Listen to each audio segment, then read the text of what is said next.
வணக்கம், இது உங்கள் ஈகை இனிதே நண்பா. முடியாதவங்க எல்லாத்துக்குமே நாங்கள் உணவு கொடுத்துட்ருக்கோம்.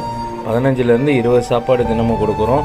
இது 30 சாப்பாடாக மாறுறது உங்கள் கையில் தான் இருக்குது. அதுக்கு நீங்கள் ஒரு சப்ஸ்கிரைப் போட்டிங்கன்னா போதும், எங்களை ஊக்கம் பண்ணிங்கன்னா போதும். இதனால் கிடைக்கக்கூடிய எல்லா பெனிஃபிட்னாலையும் 30 சாப்பாடு வரையும் முடியாதவங்களுக்கு கொடுப்போம். நன்றி. ஹலோ வணக்கம். இன்றைக்கி நம்ம ஈகை இனிதில் திண்டுக்கல் சுற்றி பஸ் ஸ்டாண்டில் நம்ம சாப்பாடு கொடுத்தோம். நிறைய முதியோர்களோட ஃபீலிங்ஸை நம்ம கேட்டோம். அதில் நிறைய பேர் பகிர்ந்துக்கிட்டாங்க. அதில் ஒருத்தர் பார்த்தீங்க அப்படின்னா, நம்ம ஆல்ரெடி இது சொன்னது தான், எப்போயுமே காய்கறி வச்சு அவங்க 2 பேருமே விற்கிறாங்க.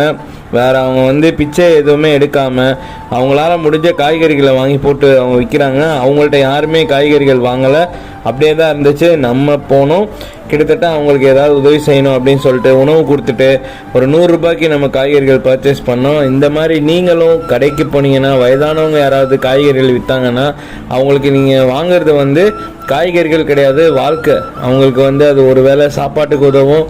ஆதரவு இல்லாத முதியோர்களுக்கு கண்டிப்பாக நீங்கள் ஆதரவு கொடுங்க. கண்டிப்பாக ஒரு நல்ல மாற்றம் நம்ம சமூகத்தில் நிகழும். மறந்துடாதீங்க, நீங்கள் இந்த நம்ம ஈகை இனிதில் பங்கு பெறணும் அப்படின்னா ஒன்றுமே இல்லை, ஜஸ்ட் ஒரு சப்ஸ்கிரைப் பண்ணிங்கன்னா போதும். நிறைய பேர்த்துக்கு ஷேர் பண்ணுங்கள். நிறைய பேர் இன்னும் இருக்காங்க அப்படின்றதுக்காக தான் நம்ம இந்த வீடியோஸில் நம்ம போட்டுட்ருக்கோம். நீங்கள் வேஸ்ட் பண்ணுற ஒவ்வொரு உணவுக்கு பின்னாடியும் நிறைய பேர் அந்த உணவுக்காக காத்திருக்காங்க. அதனால் தயவுசெய்து உணவை யாருமே வேஸ்ட் பண்ணாதீங்க. நம்ம சேனலை சப்ஸ்கிரைப் பண்ணிக்கங்க. நன்றி, வணக்கம் நண்பா.